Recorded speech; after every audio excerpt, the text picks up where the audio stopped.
Good morning 7th class.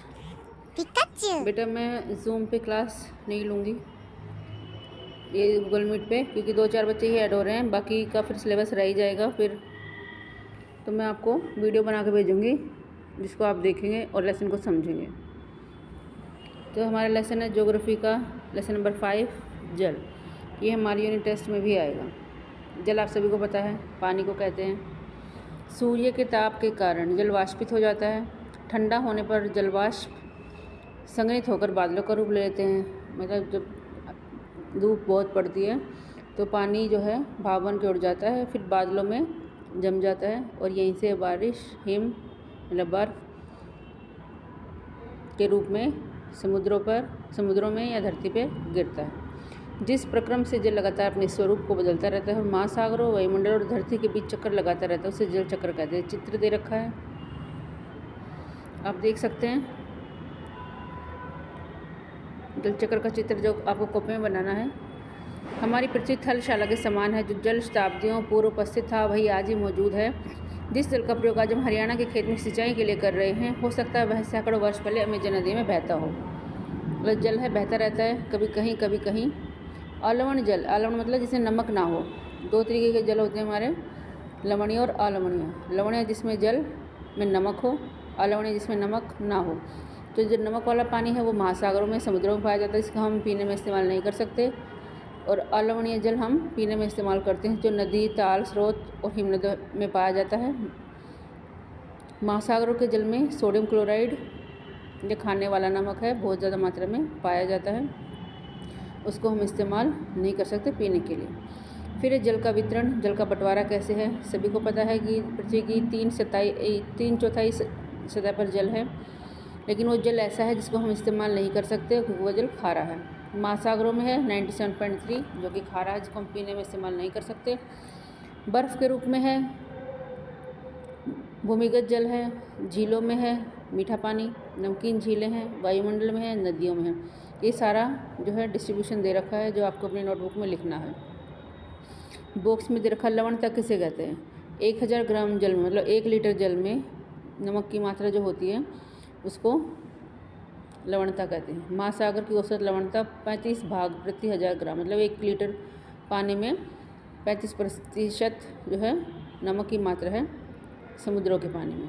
Israel के मृत सागर में 340 ग्राम प्रति लीटर लवणता होती है। तैराक इसमें पल कर सकते हैं, मतलब इतना नमक होता है, ऐसा पानी होता है वो, जो तैराक है वो उसमें चल सकते हैं, तैर सकते हैं उसके ऊपर, अंदर नहीं उसके ऊपर, क्योंकि इससे जो नमक की सघनता है उसे, नमक के अधिकता से सघन बना देती है। जीवन के लिए पानी बहुत ज़रूरी है, आप सभी को पता है।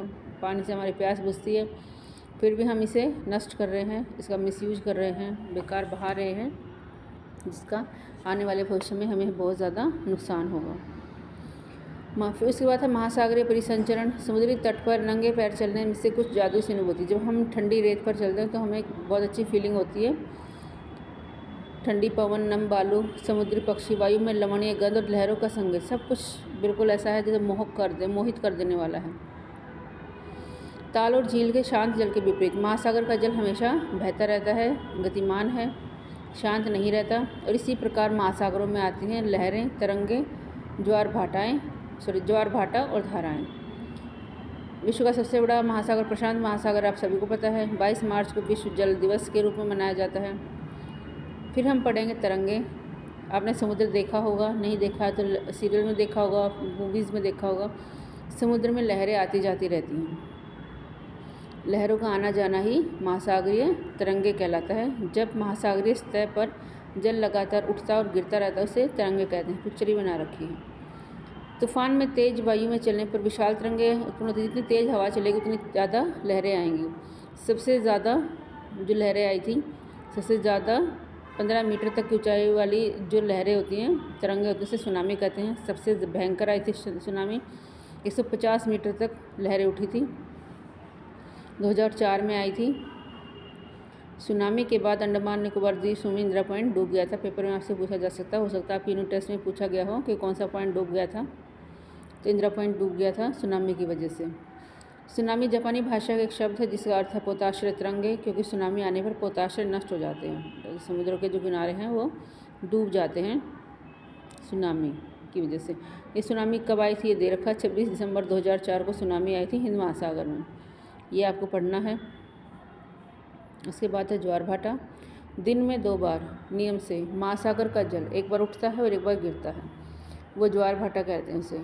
जब बहुत ज़्यादा ऊंचाई पर उठकर जल तट के बड़े हिस्से को डुबो देता है उसे ज्वार कहते हैं, और जब वापस से अपनी निम्न स्तर पर आ जाता है और तट से पीछे चला जाता है उसे भाटा कहते हैं। और जब उठना और गिरना जल का उसे ज्वार भाटा कहते हैं। पिक्चर दे रखी, पिक्चर आपको बनानी है। 2 तरीके से होते हैं, लघु ज्वार भाटा और बृहद ज्वार भाटा। पिक्चर में देखेंगे तो आपको दिख जाएगा, जब सूर्य, चंद्रमा और पृथ्वी तीनों आमने सामने हो तो पृथ्वी का जो गुरुत्वाकर्षण बल है वो बहुत ज़्यादा होता है और उससे ज्वार भाटा बहुत बड़े वाला आता है। पढ़ेंगे, सूर्य और चंद्रमा के शक्तिशाली गुरुत्वाकर्षण बल के कारण पृथ्वी की सतह पर ज्वार भाटे आते हैं। जब पृथ्वी का जल चंद्रमा के निकट होता है उस समय चंद्रमा के गुरुत्वाकर्षण बल के कारण जल आकर्षित होता है, जिसके कारण उच्च ज्वार आते हैं, जब बड़े वाले ज्वार आते हैं, जो बहुत ज़्यादा ऊंचाई तक लहरें उठती हैं। पूर्णिमा और अमावस्या के दिनों में सूर्य, चंद्रमा, पृथ्वी तीनों एक सीध में होते हैं तो ऊंचे ज्वार आते हैं, इन्हें बृहद ज्वार कहते हैं। लेकिन जब चाँद अपने प्रथम और अंतिम चतुर्थांश में होता है, मतलब जब पूर्णिमा के बाद चौथा दिन और अमावस्या के बाद चौथा दिन, पूर्णिमा से पहले चौथा दिन और अमावस्या से पहले चौथा दिन जो होता है, तब चांद और सूर्य का गुरुत्वाकर्षण बल विपरीत दिशाओं में एक दूसरे पर पड़ता है, जिससे निम्न ज्वार भाटा आता है। इसे लघु ज्वार भाटा भी कहते हैं। भाटे समझ में आ गए होंगे आपको, लघु और बृहद। अब उच्च ज्वार से क्या लाभ होते हैं ये भी हम जानेंगे। 3 नंबर में आपसे पूछा जा सकता है। उच्च ज्वार नौ संचालन में सहायक होता है, नौका चलती है, जल स्तर को तट की ऊंचाई तक पहुंचाते हैं, जहाज को बंदरगाह तक पहुंचाने में सहायक होते हैं। उच्च ज्वार मछली पकड़ने में मदद करते हैं। उच्च ज्वार के कारण जो मछलियां हैं वो तट पर आ जाती हैं, जब मछुआरे आसानी से उसको पकड़ लेते हैं, और ज्वार भाटे के कारण ही विद्युत भी उत्पन्न की जाती है। उसके बाद हमारा थोड़ा सा लेसन रह गया है, महासागरीय धाराएं। महासागरीय धाराएं निश्चित दिशा में, एक ही दिशा में महासागरीय सतह पर नियमित रूप से बहने वाली जल की धाराएं हैं। गर्म या ठंडी हो सकती हैं।